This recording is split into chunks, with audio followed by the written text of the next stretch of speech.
Thank you for downloading this podcast from the British Theatre Guide. For more information about British Theatre Guide, please visit britishtheatreguide.info. Pitlochry Festival Theatre is situated in Perthshire in Scotland, just south of the Cairngorms on the River Tummel.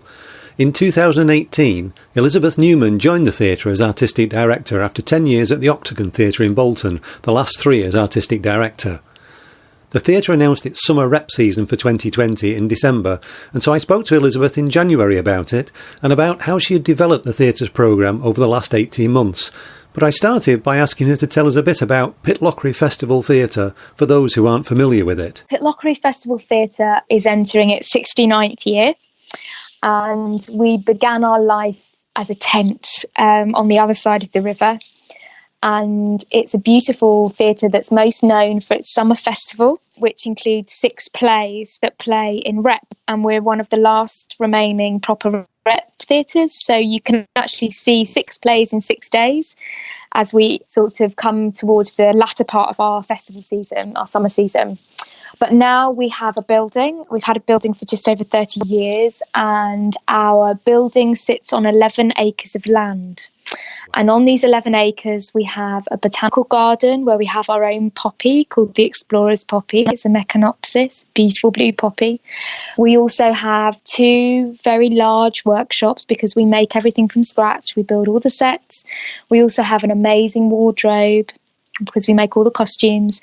And then we also, as well as having offices and a cafe and a restaurant and a bar and, you know, all the dressing rooms and everything that everybody needs and the backstage areas, at the top of our hill on the other side of the garden, we have rehearsal rooms. So we also rehearse looking out at the dam. And we have 2 rehearsal rooms. And now we also, when I arrived, the first thing I did was create 2 writers' rooms so people can come to Pitlochry to write. So we have a writer's room at the top of the hill, and we also have a writer's room at the bottom of the hill where people can write looking out at our river, because we actually sit on the riverbank of the River Tummel, which is a tributary of the Tay. And we're very fortunate because we have the most amazing views of the Highlands. But we're also, I would say, a destination for people coming to visit the Salmon Ladder. And we also host Scotland's most extraordinary outdoor visitor attraction, the Enchanted Forest.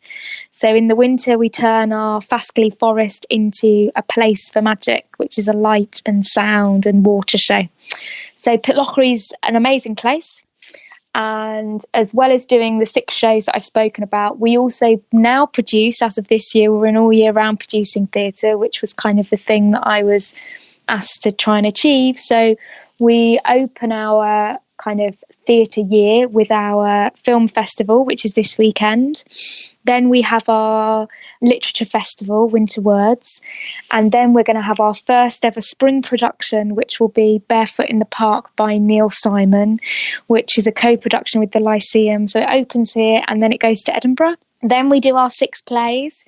And then in the autumn, we're doing our first ever co-production with the National Theatre of Scotland, where we're doing a new play called Enough of Him, which is about Joseph Knight, which is a very important story for our area because Joseph Knight was one of our, well, he would have self-defined as a slave and he fought for his freedom. And then our final thing of the year is our winter production, which is a new version of Peter Pan and Wendy. So we're going to fly to Neverland. And the great thing about Pitlochry is we've had an amazing history with J.M. Barrie, but we've never done Peter Pan and Wendy. So I was like, what? We've got to do that. So we're doing that at Christmas. But this, I guess the summer plays sit at kind of like the heart of who we are. And we're doing Gypsy as our musical this year. Then we're going to produce Private Lives. Then we're going to produce Kiss Me Quickstep, which is a contemporary play by Amanda Whittington about ballroom, which we're very excited about visiting Strictly Land. Then we're going to make Cat on a Hot Tin Roof. And then we're going to do 2 new plays. One is a brand new play by David Gregg, who is Scotland's most prolific playwright. And it's his first new play since The Events, which he wrote in 2013. And David runs the Lyceum in Edinburgh. But this is going to be a great adventure for David and I. We're really excited about making the play together.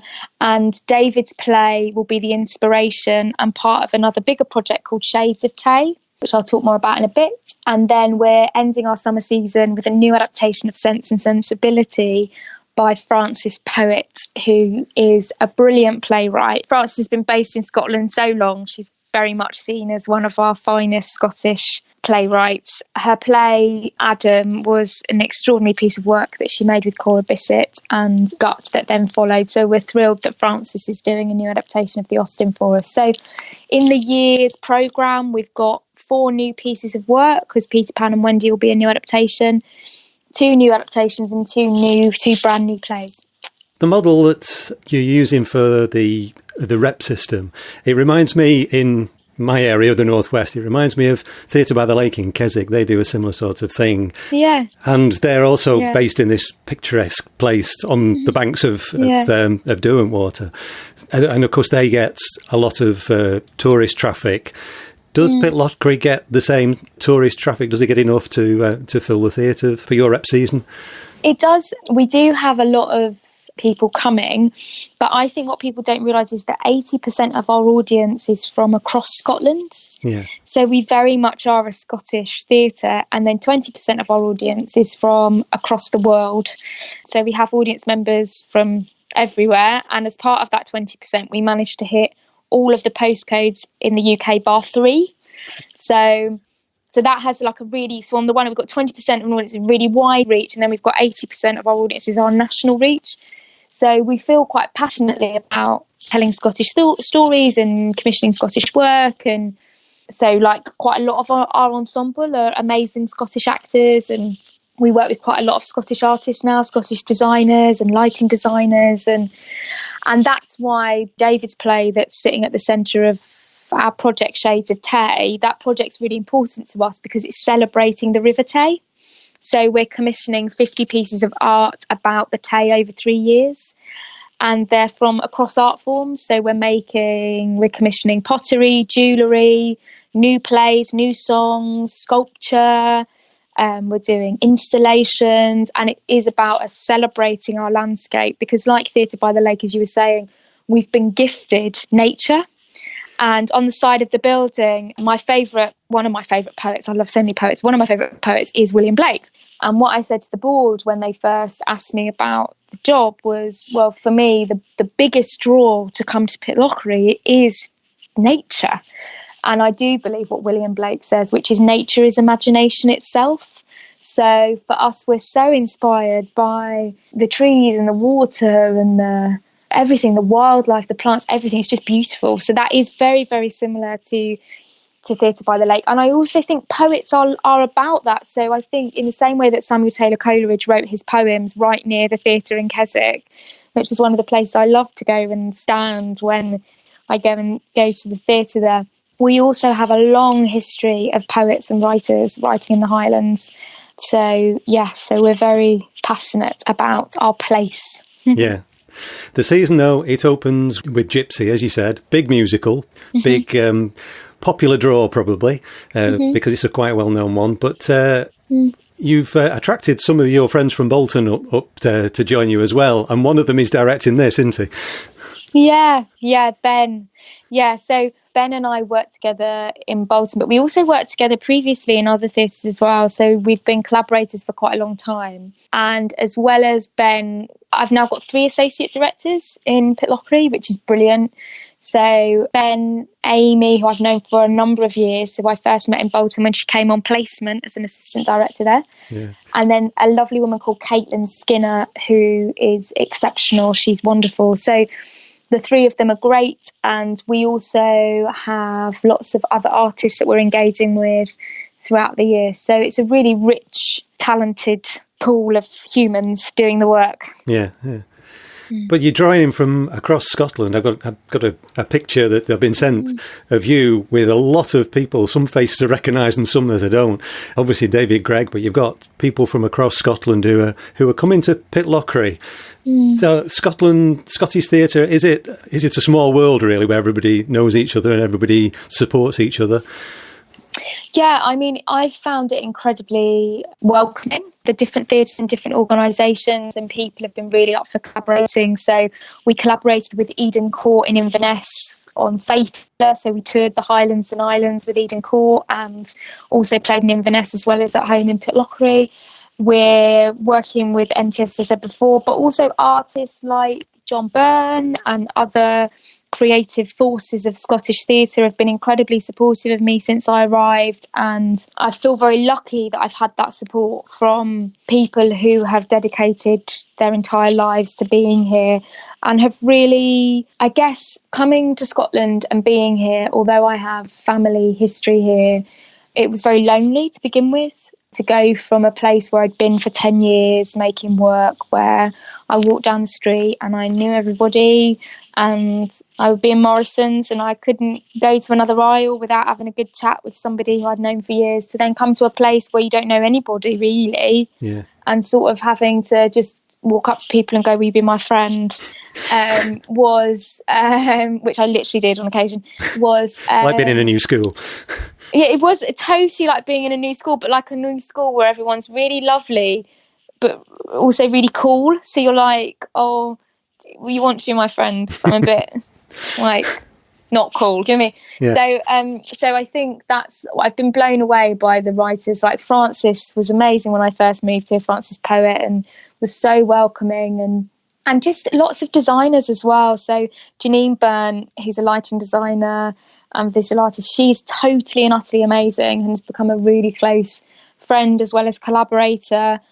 We've just got to know a really lovely designer called Anna Orton, who's brilliant. You know, so I feel really fortunate that the artistic community here have kind of opened up their arms and gone, yeah, come in.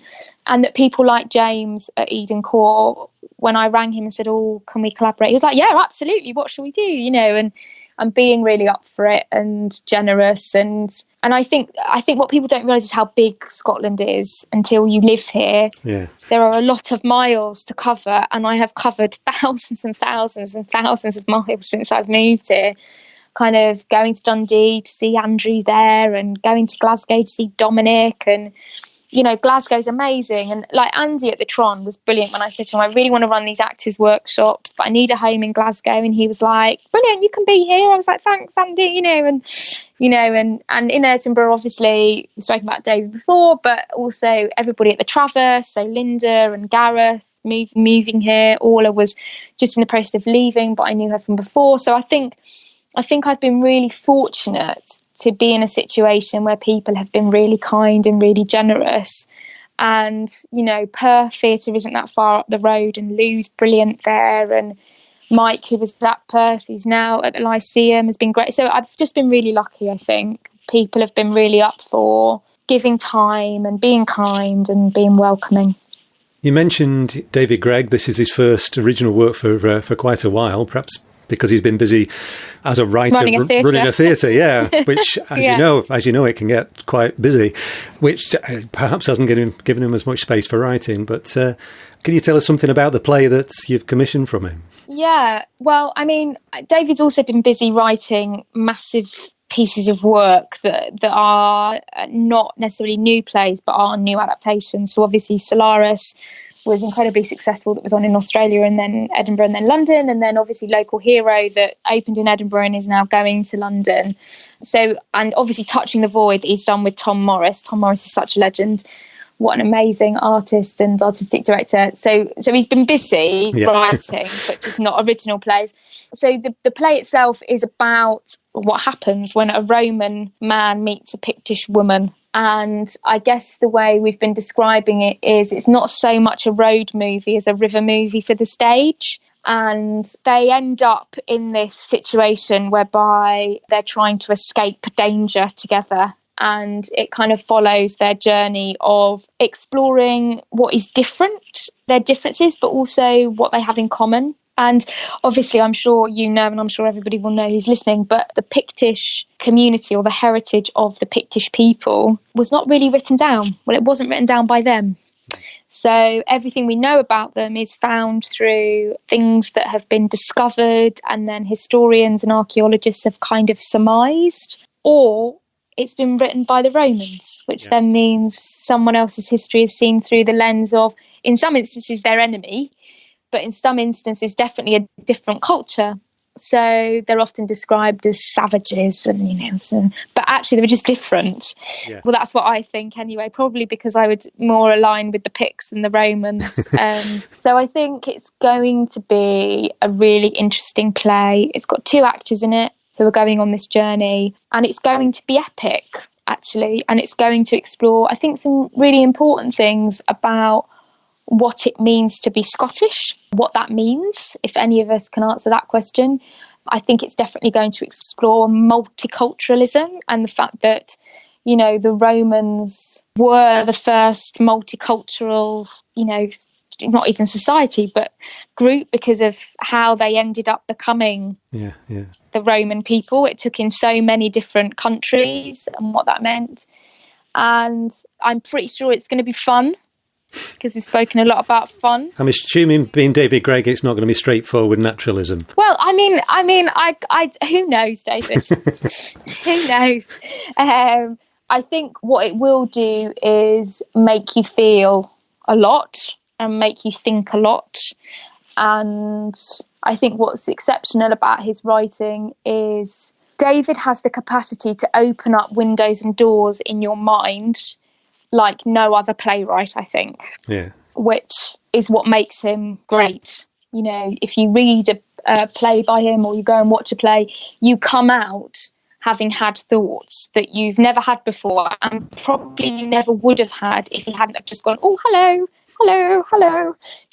and that's brilliant. So I'm hoping that there's going to be lots of hello for the audience, getting them to think differently about things.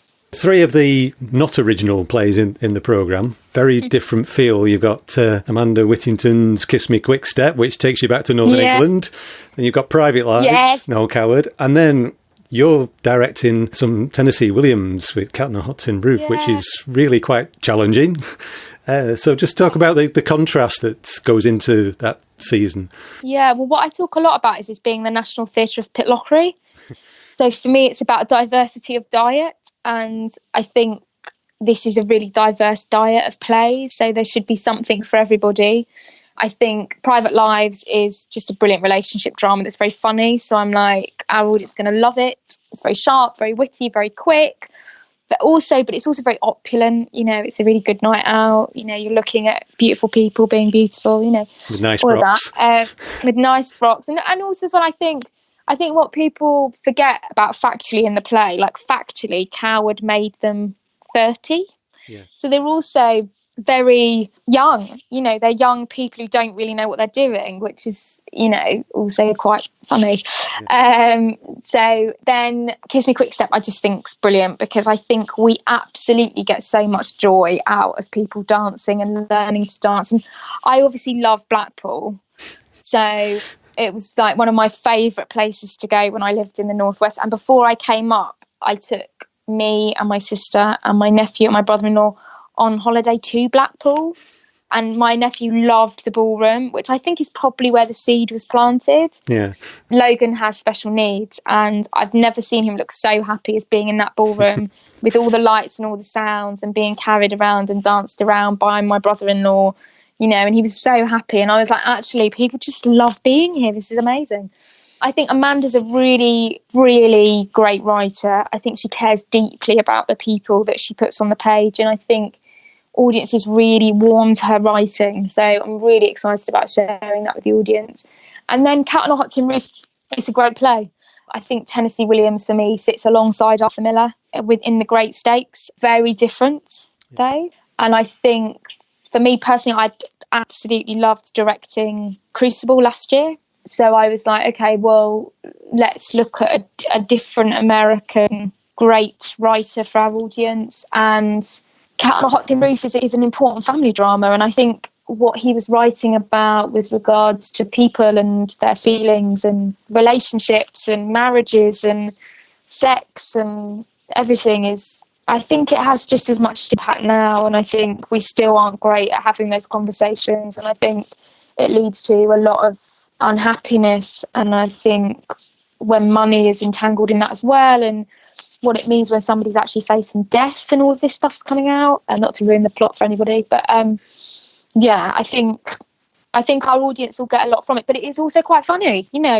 There is lots of humour in it as well, because ultimately, even when we're at our most tragic, things are quite comedic. You find yourself thinking, really? So that's what I think is brilliant about the play as well. Yeah, and going from Gypsy, which is big and brash and opulent and lots of costumes and everything, to something like Cat on a Hot Tin Roof, which doesn't need anything apart from the actors, really, does it? It's quite a journey. No, but I think it's totally and utterly an internal revelation. I think you're literally unzipping everybody on stage and kind of just letting it all come out, really. Yeah. And we've got some wonderful actors in the company, so yeah, it should be good. How does your season compare to what was at the theatre before you came? Do you know much about what they were doing before? Yeah, I mean, I came to visit and stuff, and I think what I've done really is obviously make it an all year round programme, but also just slightly evolve the programme a little bit to include more new work, to include work by women, to include some new adaptations of novels which they'd done historically but had stopped doing. So yes, I think just evolve it slightly, ever so slightly. And last year we had far more people come to the theatre, which was great, than had been coming. And I think just that ever so slightly evolving of the programme just helps us reach more people. Yeah. So yeah, it's been good. I would imagine the people running the theatre have got to think differently about the finances of it when you're extending the season and taking risks on things like new work, because new writing's always going to be a risk compared to tried and tested work, isn't it? So how was their support for this? Well, I guess when they approached me about the job, I took the decision to say to them, this will be the tin. Like, this is what we'll do. Yeah. And this is what will happen when we do it. And this is what benefit will be. And the board were incredibly supportive. And Chris, who's exec director, who I run the theatre with, he was incredibly supportive. And they were really up for that evolution. And it has done exactly what I said it would do, which is, more people will come. It will develop our audience. We will work. It will attract more partnership, and more theatres will want to work with us and companies. So all of those things have happened. So I think the board were up for change. They supported the change. And I actually got an email from our chairman today, Chris and I did, to the entire board saying what a great year it'd been. He'd done like a roundup of last year and listed out all of these things that we'd achieved for like all of the board. And I think the board were ready to move the theatre to its next chapter. Yeah. Because it's had the most extraordinary history and the most wonderful achievements. And the production department here are the most extraordinary group of people who love making theatre. And they're so inspiring. Like, just before I got on this call with you, Nick, our head of production, was here. He is incredible. Like, his imagination, creative skills, ability to make things work and to happen, being so up for, throwing a summer party, doing work in our garden for little humans. It was Nick and I kneeling the first time planting cress seeds with the kids, being up for running, leading a festival for our traveller community that we did last year called Bing Annie, like doing new and different things that will engage new people. And everyone here has been brilliant, and front of house as well as back of house. And, the marketing department have been really up for like how we're going to reach more people. And I think somewhere like Pitlochry is just so special, and it is special because of the people. In the last sort of 15 years, you've gone from an assistant on a director's scheme at the Octagon to being artistic director of the Octagon, and then gone to Pitlochry as artistic director there. Where do you see yourself going? I mean, are you going to keep moving north? There's a nice theatre in Reykjavik if you keep going up, or do you see yourself running the National Theatre in 10 years' time? Or? Oh, I've no idea where I'll be. I might be living on a farm, I think, with some ducks. Do you know what, David? I don't have any idea, really. I think it's been an honour to do the work that I've done and to be in the organisations that I've been in. And I think before going to Bolton, running a theatre company was one of the happiest experiences of my life. And then after that, running Southwark for a while was amazing. And then going to Bolton and being there and being part of that community was meant everything to me, and I've made some of my closest friends that are now my chosen family from being in Bolton. And I think it took a year for me to really feel like here was home, actually. But I love it so much, and I love Scotland, and I can't imagine not being in Scotland, I guess. But I kind of felt like that about Bolton. So I think I've no idea, really. I've no idea where the river's going to take me or what songline I'm going to follow next. But I know that I want to make a difference to people's lives, and I know probably the best way for me to do that through art and through theatre. And I love helping transform organisations and places, and I'm obsessed with placemaking, as you know, because I chipped on about it so much in Bolton. I'm still obsessed with it now, about how you nourish a place and grow communities and connect communities up and give opportunities and create opportunities for people who wouldn't typically consider something for them, and to give them choice. And if they choose not to, then great. If they choose to, then great, but they've had the choice. So yeah, I don't know, really. I'm not very good on things like that. Probably should be, really. You're probably just giving me a life note, maybe. But yes, I've never been very good at that sort of question. But for now, you're quite happy to have an office that looks out over Pitlochry and the river. Yeah, absolutely. I'm quite happy to. My bedroom window also looks out on the Ben, or Ben Vracky. I'm very happy to look out at the Ben, and I feel incredibly privileged to be working in Scotland and making theatre in Scotland and living here and getting to know all the people that I've got to know. This theatre, the people that work here they're such lovely people, like Claire, who I work with. He's amazing. He's just been brilliant. And Nick, who I mentioned before, and Ruth and Giles and Emma and Joe and Chris, who I said about before, just amazing people that you just go, I look forward to coming into work every day, because they're such positive people, and they're really up for it, and they're really up for making things work, and they're up for making work, and they're excited about theatre, and they're excited about audiences, and yeah. That was Elizabeth Newman, Artistic Director of Pitlochry Festival Theatre, where the summer season runs from the 22nd of May to the 3rd of October 2020, starting with the musical Gypsy, directed by Ben Occhipinti.